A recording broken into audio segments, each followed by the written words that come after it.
Avant de commencer, je t'invite à t'abonner à la chaîne et à mettre un pouce bleu sous la vidéo. N'hésite pas à partager la chaîne partout autour de toi avec tout ton entourage pour aider un maximum de gens à être bien. Merci.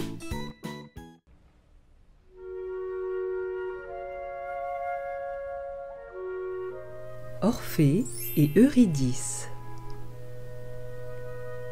Cette histoire s'est passée il y a très longtemps dans un monde antique. Dès son enfance, Orphée avait développé un don plutôt exceptionnel pour la musique. Il était si érudit de cet art que les dieux lui offrirent une lyre, une sorte de petite harpe dont Orphée ne se sépara jamais. Dès lors, il apprit avec aisance à jouer de l'instrument et en fit profiter tous les êtres qu'il croisait. Il jouait de la lyre selon ses émotions, joyeuses ou mélancoliques. Mais le plus incroyable, c'est qu'il arrivait à transmettre l'indicible. Ce qui loge au plus profond de chacun, il l'exprimait avec justesse à travers ses notes de musique qui s'expansaient dans les airs pour s'évaporer vers les cieux. Ce jeune poète et esthète était très peu embêté par les autres et on lui connaissait un certain succès auprès des animaux et des êtres humains. Il attirait la sympathie de tous. Beaucoup étaient réellement charmés par ce jeune musicien, mais Orphée était plutôt insouciant quant aux autres. Un jour cependant, il fut comme envoûté par une féerique femme qu'il rencontra près d'un somptueux chêne. Elle se nommait Eurydice. Leur amour fut instantanément si profond qu'ils eurent la sensation, l'intime conviction de se connaître depuis toujours. Leurs âmes étaient liées par une lumière si douce qu'il était évident qu'ensemble, ils avaient traversé tous les temps, tous les mondes.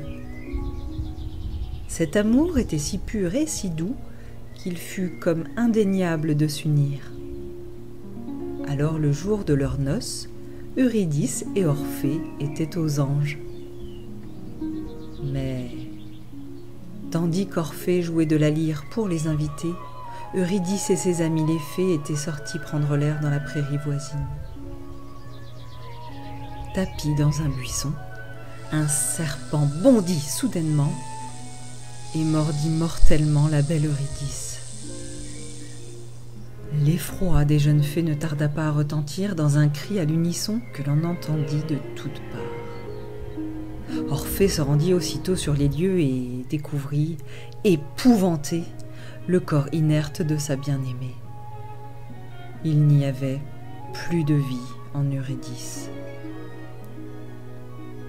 Orphée fut instantanément frappé d'une douleur si profonde que son cœur se noya dans les larmes qu'il n'arrivait pas à faire jaillir. Il comprit à cet instant qu'il venait de perdre à tout jamais la femme qu'il aimait et à laquelle il se sentait infiniment lié.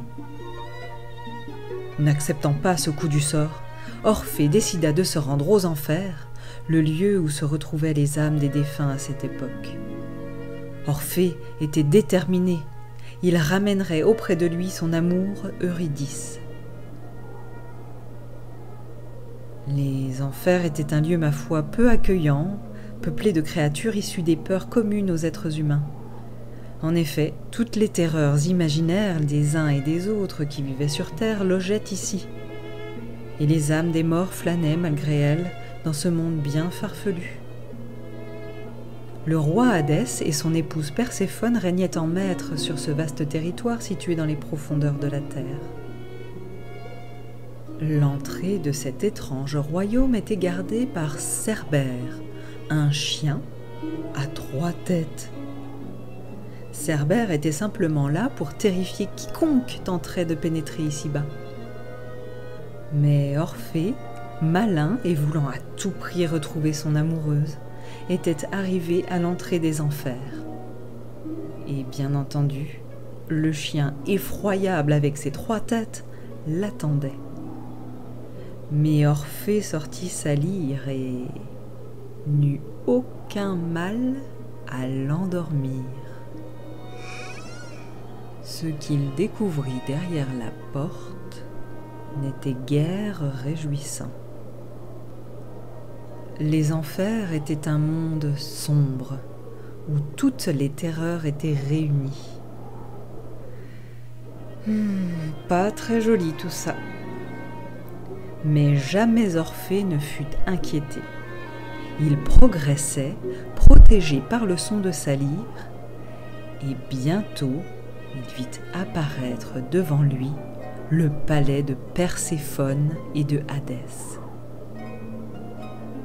Interloqué par la venue d'un vivant sur leur territoire, le couple royal s'offusqua. « Que fais-tu ici, jeune homme » s'exclama Hadès. « Je viens chercher mon défunt amour qu'il y a peu de temps est descendu en ce lieu. » Et Orphée se mit à jouer une musique emplie de sa tristesse, si bien qu'elle toucha intensément tous les êtres des enfers qui s'apaisèrent au son de ses notes. Sa lyre véhiculait une musique si touchante, aussi douce que vibrante, aussi rageante que mélancolique. L'enchantement était tel que Perséphone et Hadès consentirent à laisser Eurydice à quitter les enfers pour retrouver le monde des vivants. Mais il y avait un mais. La condition était que tant que Orphée et Eurydice seraient dans le royaume des morts, ils devraient se suivre jusqu'à la porte du palais, Orphée en tête et Eurydice derrière lui. Et surtout, Orphée devrait marcher sans jamais se retourner pour contempler sa douce. Il en serait ainsi. Orphée était si joyeux de ce cadeau royal qu'il acquiesça et marchait en direction de la sortie des enfers, suivi par Eurydice. La sortie était toute proche. La lumière du monde des vivants commençait à se montrer timidement. À cet instant, Orphée, tellement empli de joie, oublia la promesse qu'il avait faite à Hadès et à Perséphone. Il se retourna pour contempler sa bien-aimée, et la belle Eurydice aussitôt disparut. Comme l'avait énoncé Hadès, c'était donc la dernière fois qu'Orphée reverrait son bel amour. Si proche de réaliser ce rêve de vivre avec Eurydice, Orphée succomba à l'impatience, et il n'eut pas de seconde chance.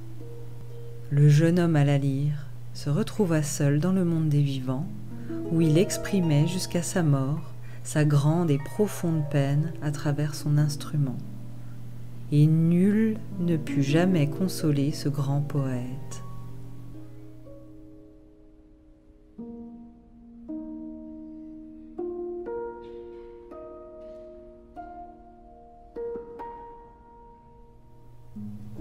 Je te remercie d'avoir fait avec moi ce voyage imaginaire. Je te laisse à présent écouter la fin de cet allegro pour flûte, clarinette et harpe de Ravel. Et je te dis à très bientôt sur la chaîne Je suis bien. Merci.